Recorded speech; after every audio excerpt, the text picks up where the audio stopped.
Guys, it is day 21 of the RC Advent Calendar. We are nearly there, and it's certainly looking a little bit rough now. Here's 21.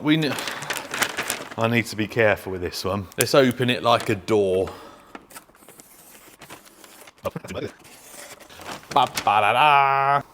This video isn't just going to be about this controller, and it's not just going to be about these wheels. If you can see all, spoiler alert, if you can see all the way down there, we've got this big beast.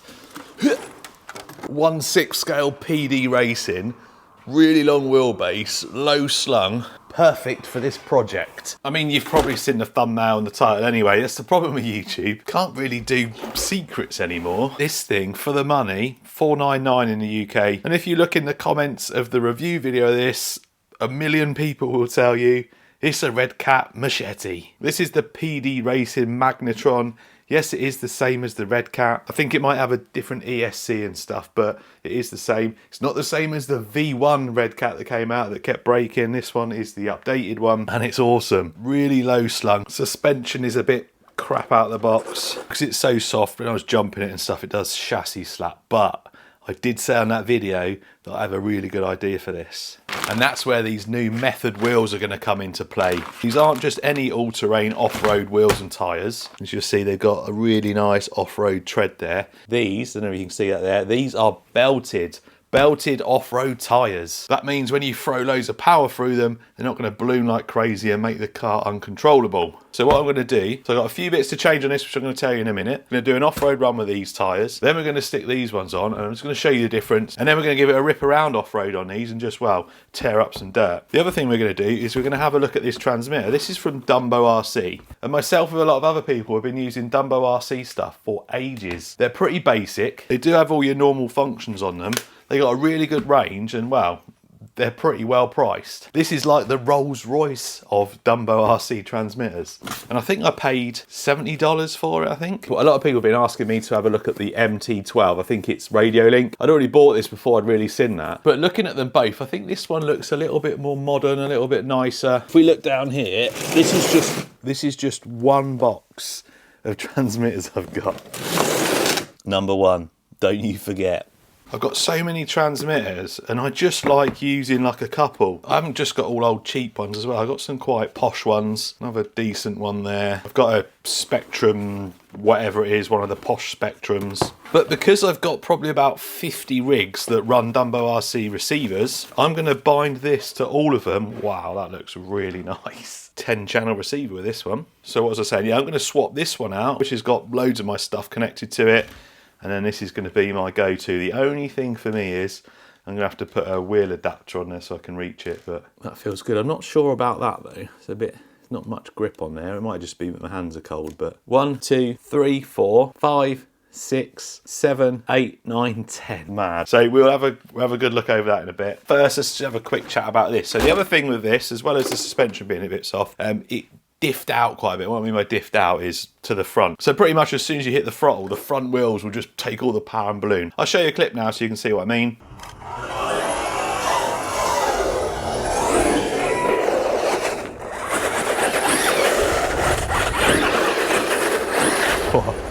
So what that means is the centre diff, which is in there, when you hit the power, the centre fluid's not thick enough. So obviously when you accelerate, it dips down at the back. So by dipping down at the back, it's putting a lot of traction, a lot of grip on the rear. But what that does is it lifts the front up. So the easiest thing for the diff to do is send the power to the front because the rear's just got too much resistance on it. The thicker the oil in the middle, the less power transfer there's going to be to the front when that rear's dipping down and you're on power. If it's too thick in the centre, you're going to end up popping wheelies when you've got traction. And depending on what sort of track you're running, surface, or what you want from it, you may want a little bit of slip to the front, or you may want it equal so it does give you a little bit more of that launch. I took the diff out of this really easy actually. The whole thing comes out as a module. This is the thickest I had for the diff, which was 500,000 CST. So not the thickest you can get, but really thick. It's certainly going to improve that launch of this and hopefully not push everything to the front. Picture of it when I took it out, as you can see, hardly anything in it. So although that's not the thickest, it's still going to help out with that centre diff. I've done nothing else to the others. So on road with these wheels and tyres with the stock gearing, it did 50 mile an hour. Off road it's not going to do 50 mile an hour stock out the box, so I need to change the gearing. The stock gearing is a 16 tooth. I took it all apart and you can't really gear up much. The motor mount's a bit of a strange design and it just limits what you can do. I did initially manage to squeeze a 21 tooth on, modded the plastic cover a little bit so it cleared it, meshed it up, and it just about fit. And as you can see, it didn't like that gearing. It just kept like cutting. So I took the 21 off and all I had was an 18. So, I mean, I think going down maybe to 20 or a 19 might help, but I only had an 18. So it's now got an 18 tooth pinion in. So we've gone up 2 teeth on the pinion, thicker fluid in the diff. Gonna get this fired up and fitted to it and do some adjustments and have a quick look at the features on this. Then we're gonna speed run it with the stock wheels, see how it performs, see the ballooning and stuff. These Method wheels are slightly bigger. However, with these ballooning, they're probably going to go taller than these. So I'm interested to see if these make it go faster or slower. And I'm also interested to see if it drives better with these. In theory, with these being belted, you should have more contact patch with the ground when you're hooning it about. So you should have more grip. So here we go. When you first get it, it's actually in Chinese. So all you need to do is go to the main menu and then just down here, you can select English or Chinese. But this thing has got so many functions. Really easy to use. You just got a scroll wheel here and then you push the wheel and then it goes into that menu. You've got all your channels there, different pages, you can go along. So many functions. Sub-trims, endpoints, aux channels, steering curve, you've got throttle curve. In fact, I'm going to read them. Rudder reading, channel phase, endpoint, sub-trim, aux channel, key type, remapping, steering curve, throttle and brake curve, gyro mix, tank mix, winch mix, program mix, model setting, coaching model timer, LED mode, sound setting, backlight power, calibration, factory reset. That's the 10 channel receiver I got with mine. I think you can get them with different receivers. However, that was a bit too big to fit in there. So I've just thrown a standard Dumbo one in and it works fine. I've got it right out high because I didn't want to switch it on and it just go flying. I'm going to trash the place. Seems really responsive as well. Just literally touching the throttle. That's mad. Anyway, this is the stock wheels. Just going to show you how much they balloon. Running 6S.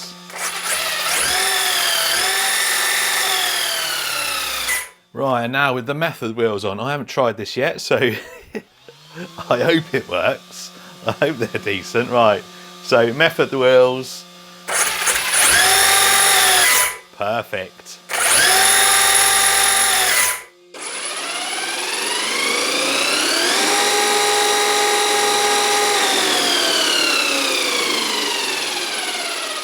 Wet, soggy grass. Probably one of the worst surfaces to test this on, but well, it might be the best for off-road tyres, but enough power for this surface. Oh, it looks good. Not great for jumping, but good for speed running. Right, stock tyres. Just going to give it flat out across this field. Should have a good range on this new transmitter. Still got it. I don't know how far that is, but it's way up there. Anyway, full throttle, here we go. That is full throttle, it is ripping. Here it comes, fast pass. Full throttle and all 4 wheels balloon up. Centre diff tuned nicely. That thing is hooning.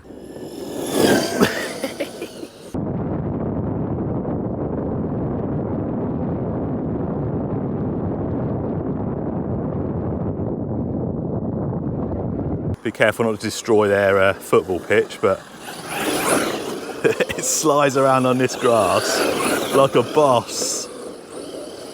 Oh man, this is what it's made for. I'm getting covered.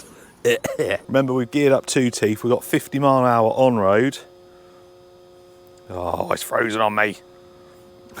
Exactly 50. 50 on road with 2 teeth less. 2 teeth more, we've matched our on-road speed. That is good. That is good for soft, wet grass. Right, I'll try and get some low shots of it now and you can see how the tyres are ballooning and how they're working off-road, and then we'll switch the wheels. So I've got just a little bit of gyro on this. Don't know whether it really needs it, but just conscious that I'm on a load of football pitches here, or soccer. I don't want to destroy their pitches, so we'll stay on this bit over here, but this thing rips.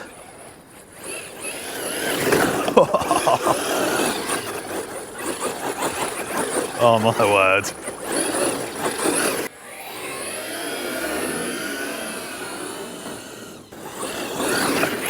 Full throttle launch.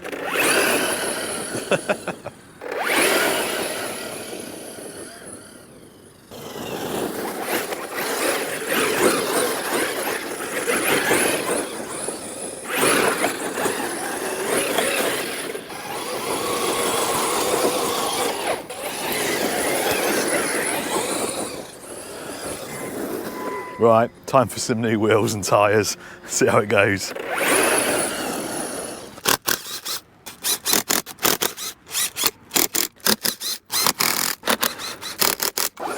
Fresh wheels and tyres, fresh batteries. Now it definitely handles differently, as it would. Yeah, more grip. It's still sliding around, but because they're not ballooning, it's a bit more direct. Yeah. Right, anyway, how fast?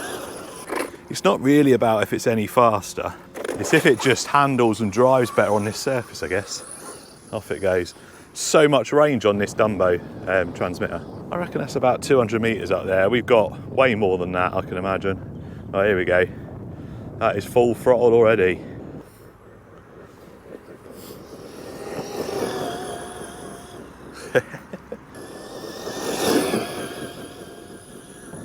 The motor at the end of that last run wasn't that warm either, so definitely room for gearing on that. Well, there's not room because of the mount, but maybe we need to go 8S with it at some point. That'll get more speed out of it, won't it? Yeah, maybe we'll do that in the summer. Bit of 8S. Did we get any faster? Exactly 50 again. 50 and a 50. Wow. Definitely the wrong time of year to be doing this test. Oh, hello. Cogging a bit now. It was all right with the other wheels.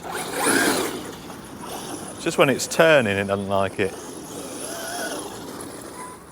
Anyway, what was I saying? Yes, it's a little bit slippery, this surface, but I think these wheels definitely are handling a bit better, especially at full power when they're not ballooning anyway. Will it do the same kind of launch? Yeah, that's a straighter launch as well. Can almost pin the throttle without any steering input. Wow, it's got covered again.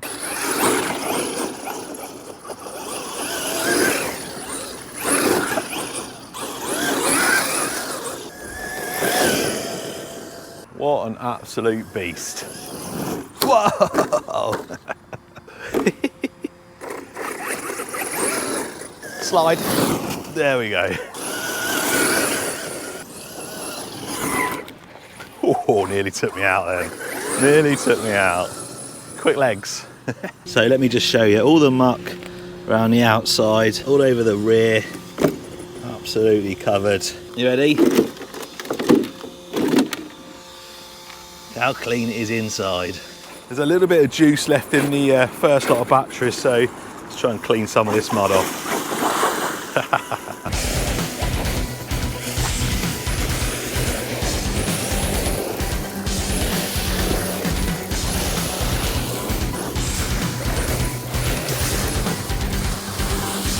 Good as new. It's like owning a dog.